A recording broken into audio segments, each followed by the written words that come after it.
Selamat malam, sahabat Petra yang kasih Tuhan. Malam hari ini, Rema Renungan Malam akan dilayani oleh Bapak Andre Twistiawan dari GKMI Yogyakarta dengan tema Bagaimanakah Mengampuni? Kolose 3 ayat 13. Mari sahabat Petra, kita menyiapkan hati untuk mendengarkan, merenungkan firman Tuhan. Selamat bersekutu, Tuhan Yesus memberkati. Sahabat Petra yang terkasih dalam Tuhan, sebelum kita masuk dalam perenungan firman Tuhan, mari kita menyiapkan hati kita dan kita satu dalam doa.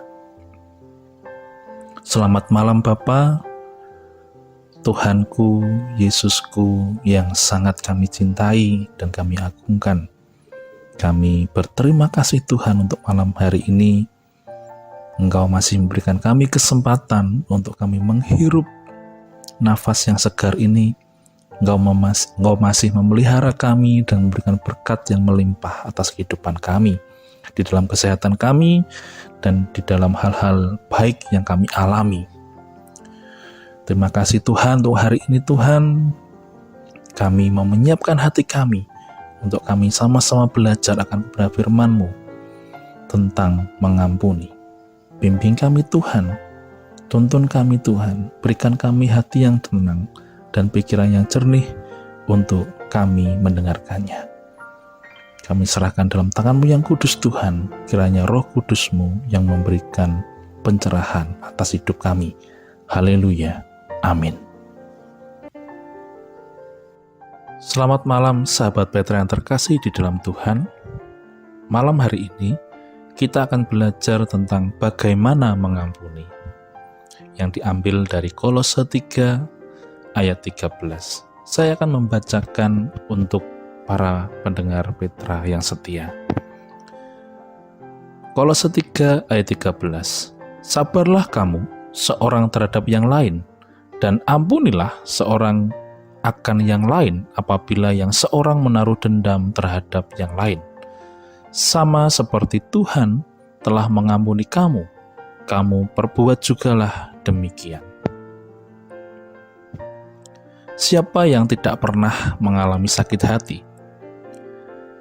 Tentu setiap orang pernah mengalami sakit hati dalam hidupnya, baik dalam berteman, bermasyarakat, di dalam keluarga, bahkan di dalam bergereja. Sebagaimana sifat sedih dan gembira, rasa yang satu ini adalah suatu hal yang wajar dalam hidup manusia. Apalagi mengingat manusia adalah makhluk sosial yang dalam setiap interaksinya tidak lepas dari kekhilafan. Sebab-sebab datangnya perasaan ini pun bermacam-macam, dari masalah yang sepele bahkan masalah yang besar dapat menjadi pemicunya.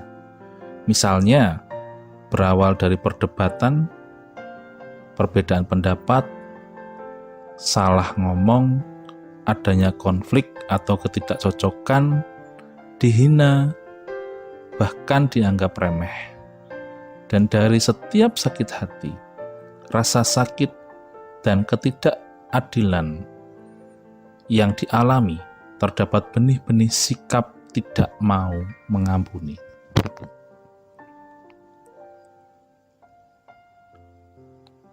Setiap kita pasti pernah mengalami luka, dan luka itu juga menimbulkan bekas dalam tubuh kita secara fisik. Bekas luka yang kita miliki itu seringkali tidak bisa hilang dengan cepat, walaupun bisa hilang, namun tidak 100% bersih begitu saja.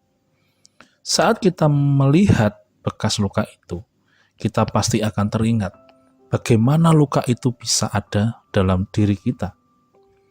Peristiwa apa dan di mana serta kapan pastinya pun kita ingat. Itulah kebiasaan dari setiap manusia, lebih mengingat hal-hal yang negatif atau melukai daripada hal-hal yang positif dan memberkati. Tentu kita harus keluar dari masalah kepahitan dan dendam serta kekecewaan yang kita alami dalam hidup ini oleh karena apapun, oleh siapapun, kapanpun, dan dimanapun.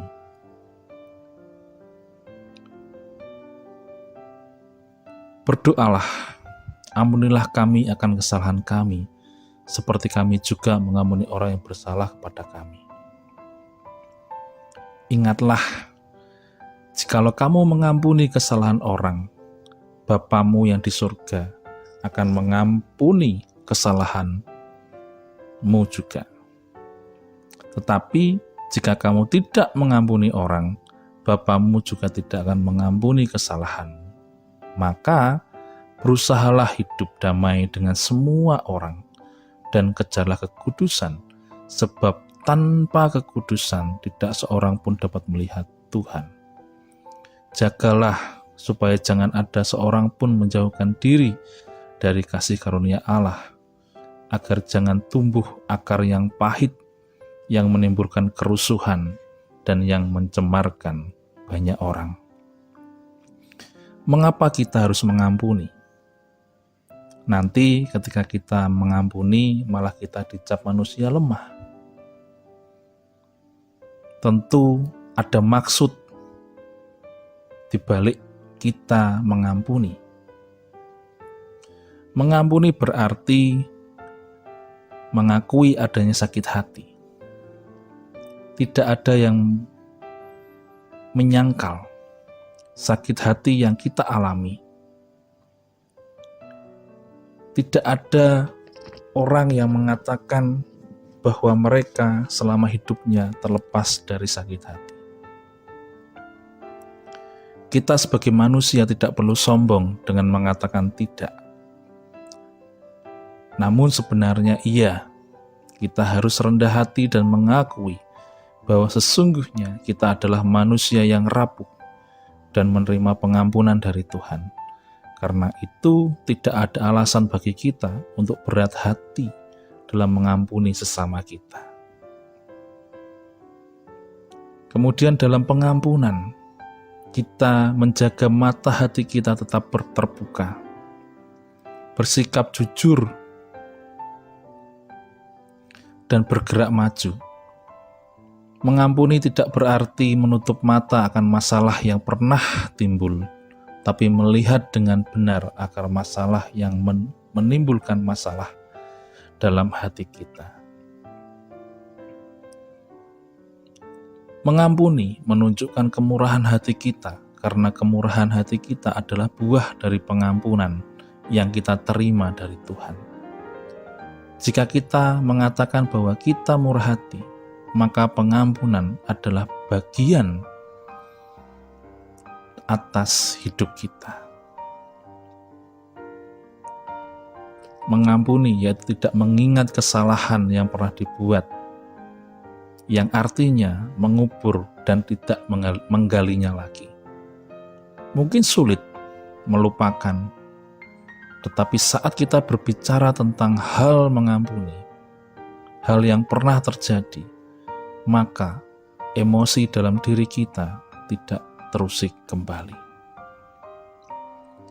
Mengampuni berarti sebuah sikap, pilihan bijak.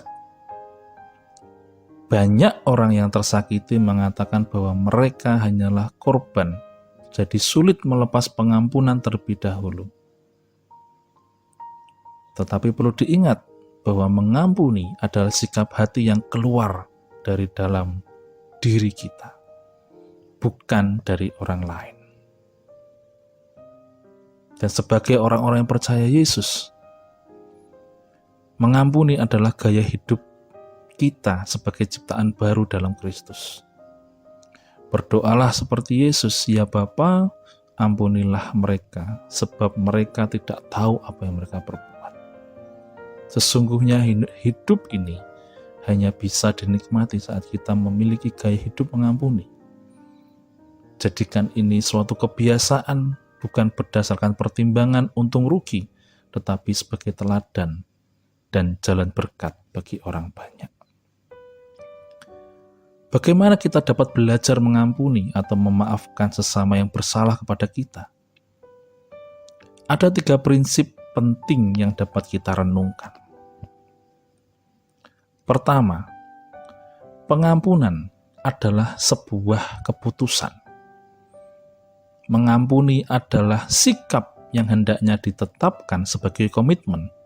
Jadi, bukan sekedar sebuah perasaan atau emosi sesaat. Mengampuni tidak identik dengan cara instan melupakan sebuah peristiwa atau orang yang bersalah. Yang kedua, pengampunan adalah sebuah proses. Pengampunan tidak selesai dengan komitmen, melainkan sebuah perjalanan. Ingat kata-kata Yesus, 70 kali 7 kali, mengandung makna mengampuni terus-menerus. Mengampuni merupakan usaha yang meliputi hidup seseorang. Angka 7 dalam bahasa Injili menunjukkan dimensi kepenuhan. Jadi secara simbolik mengandung pesan bahwa pengampunan merupakan bentuk pertobatan terus-menerus, merupakan corak cara hidup pengikut Kristus. Ingat, mengampuni adalah sebuah proses untuk mencapai titik tertinggi dalam pengampunan, yaitu dapat mengikhlaskan apa yang sudah terjadi, tidak mengungkit-ungkit kembali, serta dapat mengingat peristiwa yang terjadi dan mengambil nilai pengalamannya tanpa ada rasa sakit serta dendam yang menyertai. Yang ketiga, pengampunan sebagai bukti nyata dari iman dan pengharapan yang bersumber dari Kristus yang telah dihidupi. Kristus memberikan pengajaran, bahkan keteladanan dalam hal mengampuni. Gusti Yesus telah banyak mengajarkan tentang mengampuni dalam sabda-sabdanya. Sebagai contoh, dalam doa Bapa kami, Gusti Yesus membimbing kita untuk memohon pengampunan dari Tuhan, serta menuntun kita dalam mengampuni. Kalimat ampunilah kami seperti kami pun mengampuni yang bersalah kepada kami, menunjukkan bahwa daya pengampunan tidak bersumber pada manusia, melainkan pada Allah sendiri. Kasih Allah tidak terbatas, tak berkesudahan, serta menunjukkan keteladanannya. Gusti Yesus mengampuni Sakeus pemungut cukai dan membiarkan kakinya diurapi oleh perempuan berdosa. Serta Gusti Yesus juga memberikan pengampunan kepada kita semua. Lalu apa untungnya mengampuni orang yang pernah melukai hati kita? Banyak hal keuntungan yang dapat kita terima. Namun, 3 hal utama ini yang akan menjadi penting dalam kehidupan kita. 1. Mengampuni berarti menerima pengampunan Allah bagi kita. Yang kedua, hubungan dengan Tuhan dipulihkan. Dan yang ketiga, baik untuk kesehatan mental kita, hidup lebih tenang dan penuh sukacita. Tidak ada hidup yang terindah dan terbaik yang bisa kita nikmati jika kita selalu menyimpan penyakit hati dalam diri kita terhadap orang lain. Memang, mengampuni bukanlah sesuatu hal yang mudah, namun itu adalah pengajaran Tuhan yang tidak bisa ditawar. Maka, kita semua memang harus berusaha untuk melakukannya.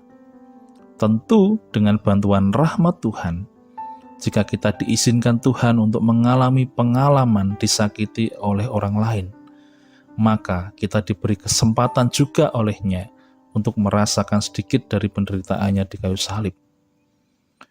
Firman Tuhan, mata ganti mata, gigi ganti gigi, tetapi aku berkata kepadamu, janganlah melawan orang yang berbuat jahat kepadamu. Siapkah kita untuk mengasihi dan mengampuni orang yang telah menyakiti kita? Mari kita katakan siap.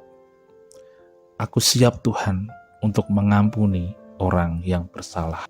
Amin. Mari kita berdoa. Ya Bapa, bimbing kami Tuhan, untuk kami dapat mengikuti keteladanan-Mu dan dapat menghidupi sabda-sabda-Mu serta pengajaran-pengajaran-Mu. Salah satunya adalah hal mengampuni. Seperti Engkau telah mengampuni kami Tuhan atas kesalahan kami. Tuntun kami juga Tuhan untuk mengampuni, mengasihi orang-orang yang pernah melakukan kesalahan kepada diri kami, baik yang tidak disengaja maupun bahkan mereka yang sengaja merencanakan untuk menyakiti kami. Hari ini Bapa, malam ini Tuhan, kami melepaskan pengampunan untuk mereka.